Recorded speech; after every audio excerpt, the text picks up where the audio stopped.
سبيل الدموع سبيل مريح تنهد يا صاحي كي. شکر ایک ایسی نعمت ہے کہ سلف صالحین ایک دوسرے کو جب نصیحت کرتے تو یہ کہا کرتے تھے. بکر بن عبداللہ المزنی بیان کرتے ہیں، میں نے اپنے بھائی سے کہا کوئی وصیت کیجئے. کہا وہ وصیت جو آپ کے ساتھ ہمیشہ رہے گی میں وہ کرنا چاہتا ہوں کہ تیری زبان پہ اللہ کی تعریف اور استغفار ہر وقت ہونا چاہیے. رسول اللہ صلی اللہ علیہ وسلم نے جو دنیا کا شکریہ ادا نہیں کرتا وہ اللہ کا شکر گزار بندہ بھی نہیں بن سکتا.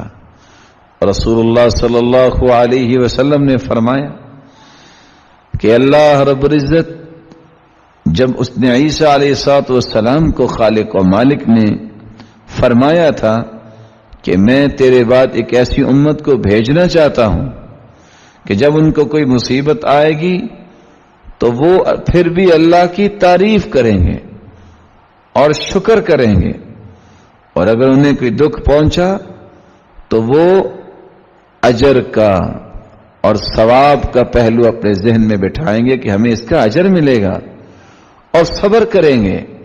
حالانکہ ان کے پاس اتنا علم نہیں ہوگا، حلم نہیں ہوگا.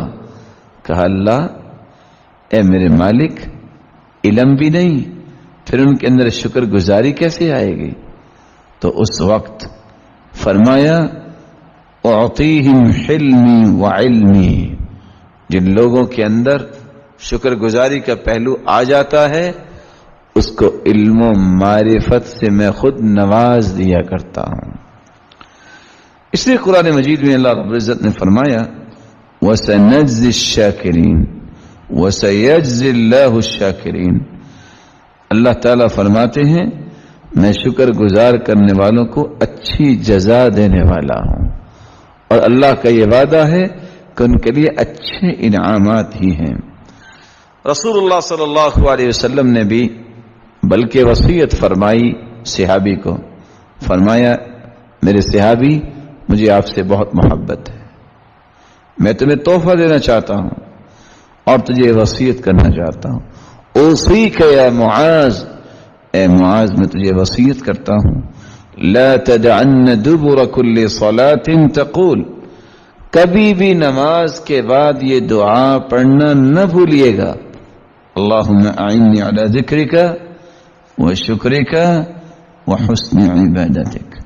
اے اللہ مجھے اپنا خوبصورت شکر، ذکر، عبادت کرنے کی توفیق عطا فرما.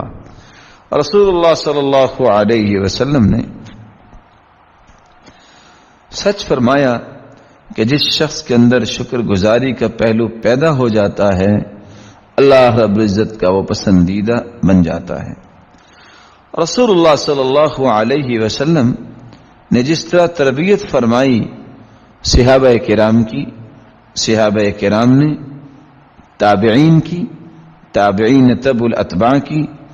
ابو سلیمان الدارانی کہتے ہیں جلساء الرحمن یوم القیامہ من جعل فی قلبہ خصالا، قیامت کے دن اللہ رب العزت کے قریب وہ لوگ ہوں گے جن کے اندر یہ خصال ہوں گی الکرم والسخاء والحلم والرأفت والشکر والبر والصبر.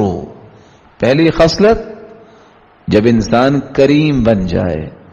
کریم کا مطلب ایسا انسان جس کو اللہ نے دل عطا کیا ہو، عالی سوچ، بلند سوچ، عظمت سے نوازا ہو کہ بڑی سے بڑی بات کو برداشت کر لے، اور اپنا سب کچھ لٹانے کے باوجود بھی مسکراتا نظر آئے.